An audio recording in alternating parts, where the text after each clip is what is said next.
नमस्कार बालमित्रांनो, इयत्ता दुसरी विषय मराठी।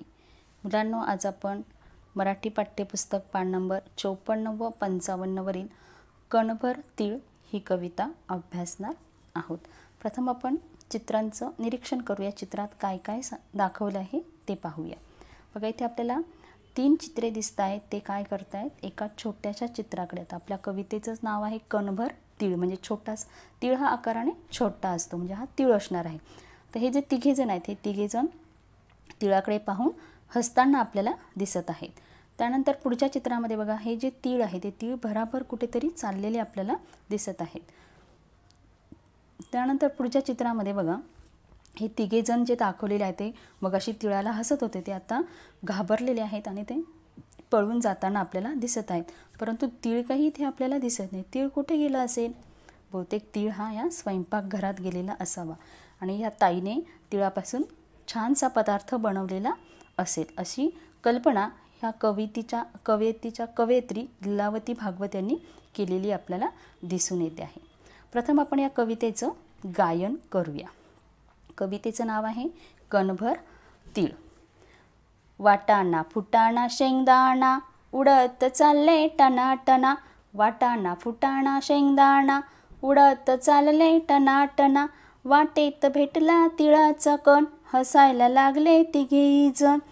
तीळ चालला भरभर, थांबत नाही कुठे पळभर, तिळा तिळा कसली रे गडबड, थांबायला वेळ नाही सांगायला वेळ नाही, थांबायला वेळ नाही सांगायला वेळ नाही, काम आहे मोठं मला नाही सवड, काम आहे मोठं मला नाही सवड, ऐक तर जरा पहा तर खरा, ऐक तर जरा पहा तर खरा, कणभर तिळाचा मनभर नखरा, बघा तरी थाट सोडा माझी वाट, बघा तरी थाट सोडा माझी वाट, बघूया गंमत करूया जम्मत, चला रे जाऊ याच्या बरोबर, चला रे जाऊ याच्या बरोबर। तीळ चालला भराभर, वाटेत लागले ताईचे घर, तीळ शिरला आत थेट स्वयंपाकघरात, ताईच्या घातात छोटीशी परात, हलवा करायला तीळ नाही घरात, ताई बसली रुसून तीळ म्हणतो हसून, घाल मला पाकात हलवा कर झोकात, ताईने टाकला तीळ परातीत, चमच्याने थेंब थेंब पाक ओतीत, इकडून तिकडे बसली हलवीत, शेगडी पेटली रसरसून, वाटाणा फुटाणा शेंगदाणा गेले घाबरून। अशी ही कविता आहे। आता आपण कवितेचा अर्थ समजावून घेऊया।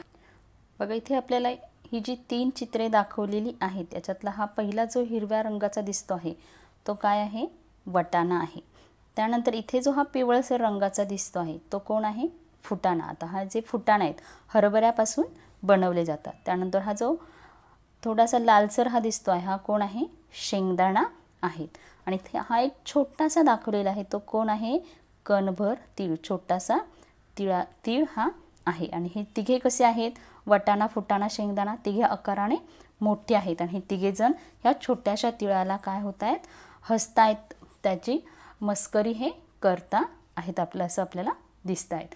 मग एकदा काय झालेलं आहे, हे वाटाणा फुटाणा आणि शेंगदाणा हे तिघेही तिघेही वाटेने चाललेले आहेत आणि ते तिघे वाटेने टनाटन उड्या मारत उडत चाललेले आहेत। आता बघा, आपण जेव्हा फुटाणे शेंगदाणे वाटाणे खातो ते जर खात असताना चुकून आपल्या हातातून खाली पडले तर ते काय होतात? उडत उडत हे पुढे पुढे जात असतात। म्हणून इथे काय टनाटन उडत चालले आहे असं म्हटलेलं आहे। आणि त्यानंतर त्यांना कोण भेटलेला? हा तीळ भेटलेला आणि या तिळाला भेटल्यानंतर ते काय होतात? तिघेही त्याची थट्टा मस्करी हे करायला लागतात आणि त्याला हसायला लागत आहेत। तर हा जो तीळ आहे हा तीळ काही गडबडीत भराभर हा चाललेला आहे आणि तो कुठेही त्याला थांबायला क्षणभर थांबायला सुद्धा फुरसत नाही आहे। पळभर म्हणजेच क्षणभर त्याला वेळ नाही आहे।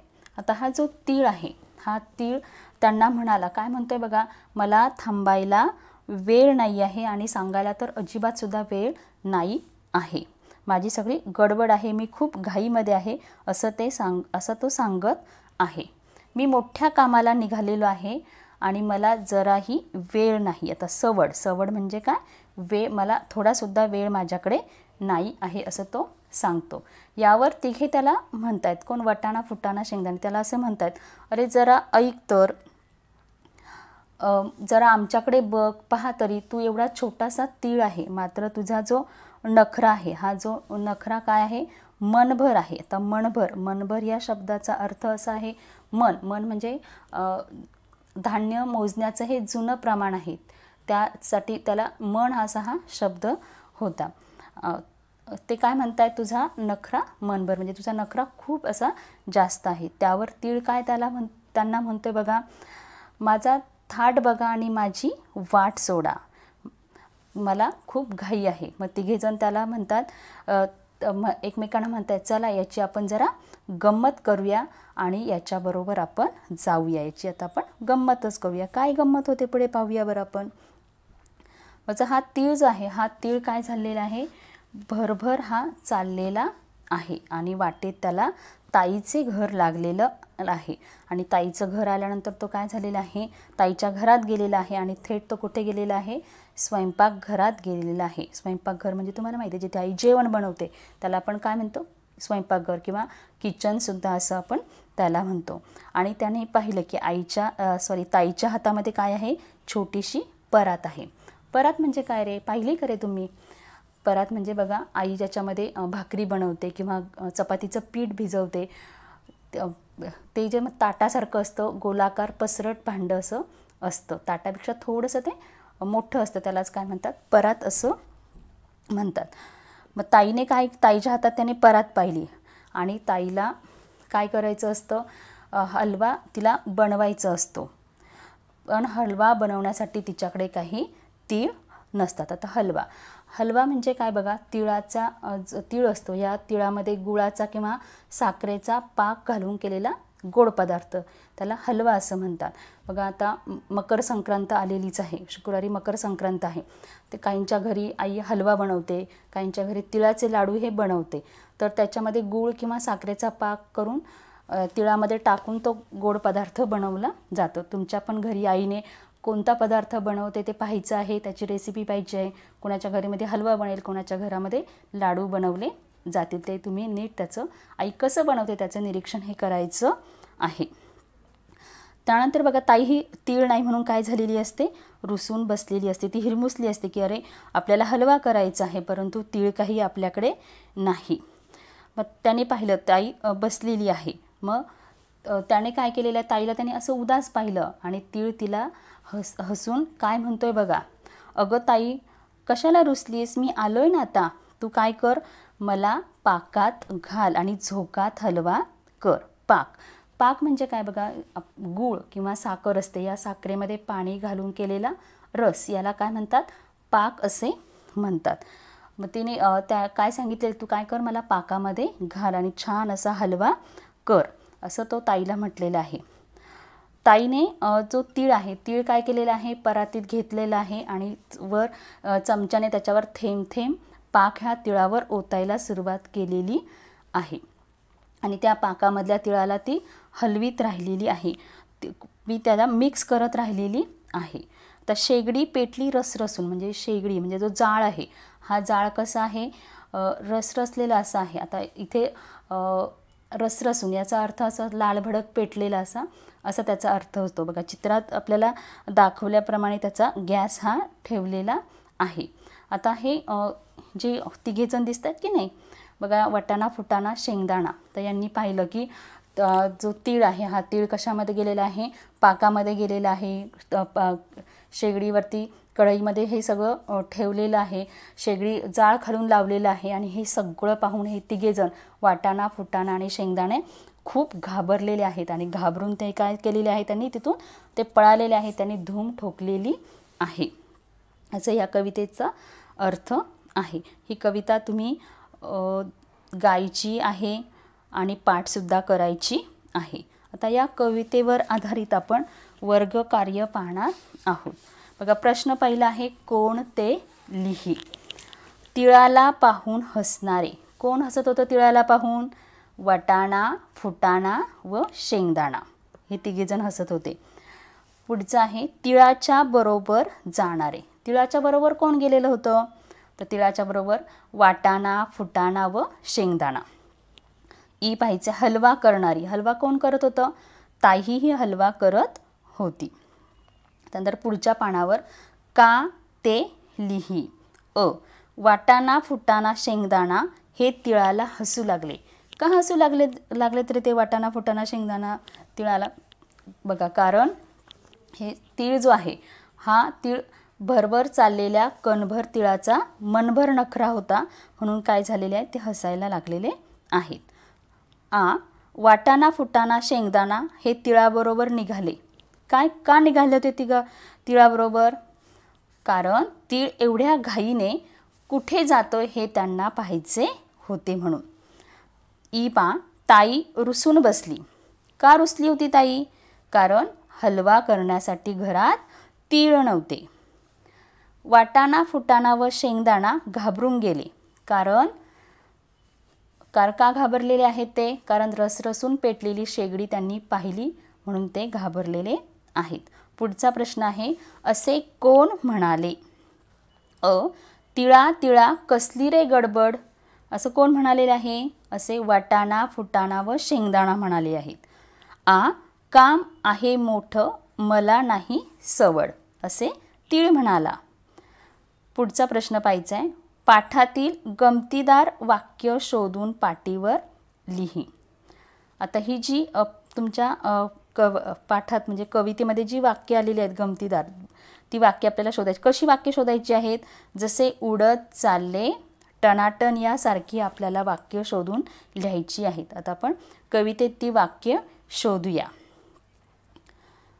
पहिल्यापासून शोधूया.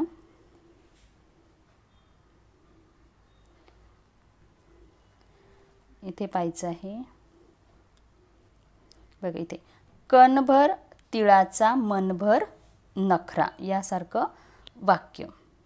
अजून पुढे कोणती वाक्य आहेत बघा, इथे बघा तरी थाट. इथे पाहूया वाक्य बघा तरी थाट सोडा माझी वाट. बघूया गंमत करूया जम्मत यासारखे. अजून कुठे आहेत? पुढे आहेत पाहूया. इथे बघा घाल मला पाकात हलवा कर झोकात यासारखी ही गमतीशीर वाक्य आहेत, ती तुम्ही तुमच्या वहीमध्ये लिहायची आहेत. त्यानंतर पुढचा प्रश्न आहे बघा, इथे हे चिन्ह. आता हे जे चिन्ह आहे या चिन्हालाच काय म्हणतात? उद्गारवाचक चिन्ह असे म्हणतात. इथे दिसते सगळ्यांना? यालाच काय म्हणायचं आहे? उद्गारवाचक चिन्ह असं बोलतात. तर हे जे उद्गारवाचक हे चिन्ह असलेली पाठातील वाक्य शोध आणि पाटीवर लिही. आता उद्गारवाचक चिन्ह असलेले आपल्याला वाक्य शोध, पण उद्गारवाचक चिन्ह म्हणजे काय? उद्गारवाचक म्हणजे काय? तर बघा, आनंद, दुःख, आश्चर्य, भीती अशा ज्या भावना असतात, अशा भावना दर्शवणारे जे शब्द असतात, शब्दांच्या शेवटी हे उद्गारवाचक चिन्ह वापरले जातात. उदाहरणार्थ बघा, मी तुम्हाला सांगते शाब्बास, असाच अभ्यास कर, अरे बापरे केवढा मोठा हा साप, आहा किती सुंदर हे चित्र, असे जे हे उद्गारवाचक चिन्हाचे हे वाक्य आता आपण पाहिलेली आहेत. बघा, उद्गारवाचक म्हणजे काय? चिन्ह कशाला म्हणतात? आश्चर्य, नवल, दुःख, भीती अशा ज्या मनातील भावना प्रगट होतात त्याला काय म्हणायचं आहे? उद्गारवाचक चिन्ह. आणि ते चिन्ह अशा या पद्धतीने ते दाखवलं जातं. आता आपल्याला काय करायचे आहेत? पाठातील वाक्य ही शोधायची आहेत. आता पाठातील आपण वाक्य शोधूया.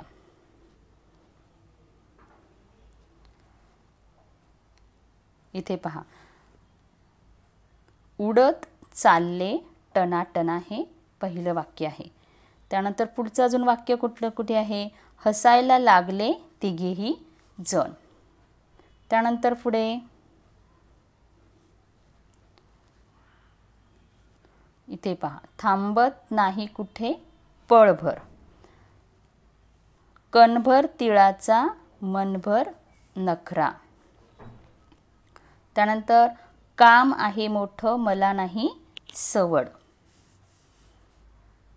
त्यानंतर अजून पुढे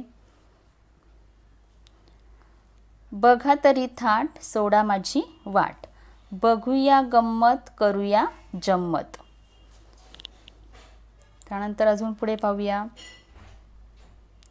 हलवा करायला तीळ नाही घरात.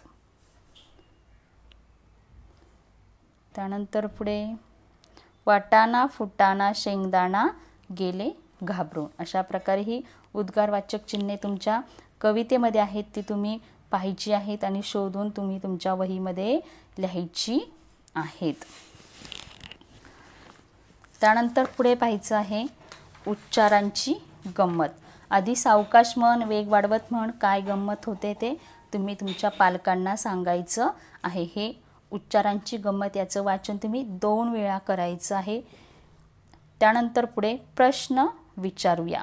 नमुना प्रश्न वाच, अधोरेखित शब्द वापरून तुझा प्रश्न लिही. इथे तुम्ही काय करायचं आहे, तुम्ही प्रश्न हे बनवायचे आहेत. नमुनार्थ तुम्हाला प्रश्न दिलेले आहेत आणि ते पाहून तुम्ही तुमचा प्रश्न बनवायचा. बघा, पहिला आहे रमेश तू का आला आहेस. हा नमुना प्रश्न आहे, तर तुम्ही तुमचा प्रश्न बनवायचा आहे. मग तिथे तुम्ही बनवू शकता गीता तू का गेलीस तिथे, किंवा अमित तू का गेलास तिथे. अशा पद्धतीने हे प्रश्न बनवायचे. उदाहरणार्थ अजून पुढचं पाहूया. सविता तू केव्हा आली आहेस. मग याचं कसं बनवू शकतो आपला स्वतःचा प्रश्न. मयूर तू केव्हा आलास, किंवा सविता तू केव्हा आलीस. अशा प्रकारे हे प्रश्न तुम्ही बनवायचे आहेत. याच्यावर आधारित पुढचे सगळे प्रश्न तुम्ही बनवायचे आहेत आणि वहीमध्ये लिहायचे आहे.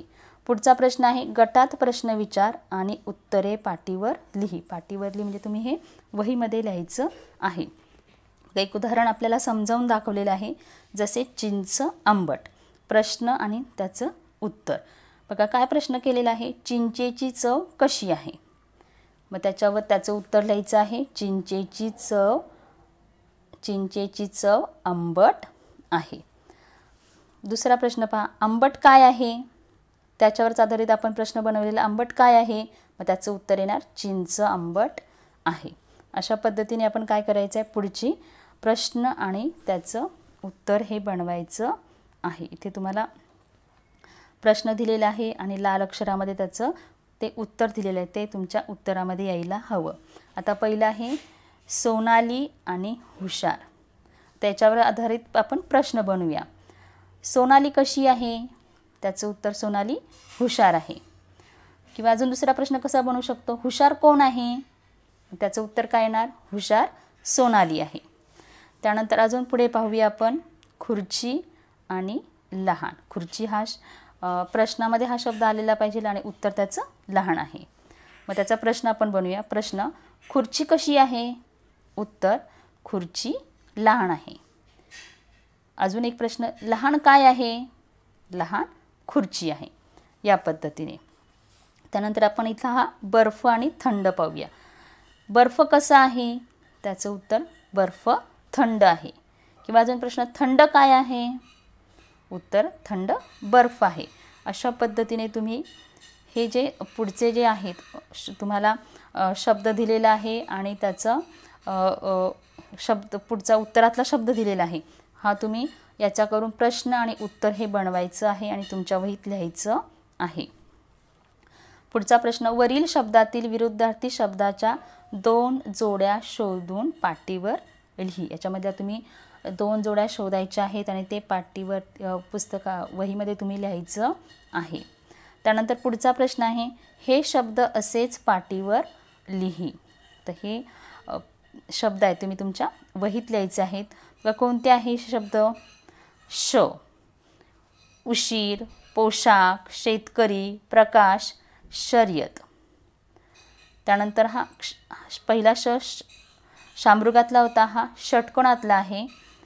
रेषा, विषय, आषाढ, औषध, मनुष्य आणि विशेष. या विशेष शब्दामध्ये बघा षटकोणातला पण आलेला आहे आणि शामृगातला सुद्धा आलेला आपल्याला दिसतो आहे. आता हे जे शब्द आहेत ते तुम्ही प्रथम मोठ्याने वाचन करायचं आहे. 2 वेळा ते वाचायचे आहेत आणि तुम्ही तुमच्या वहीमध्ये लिहायचे आहेत.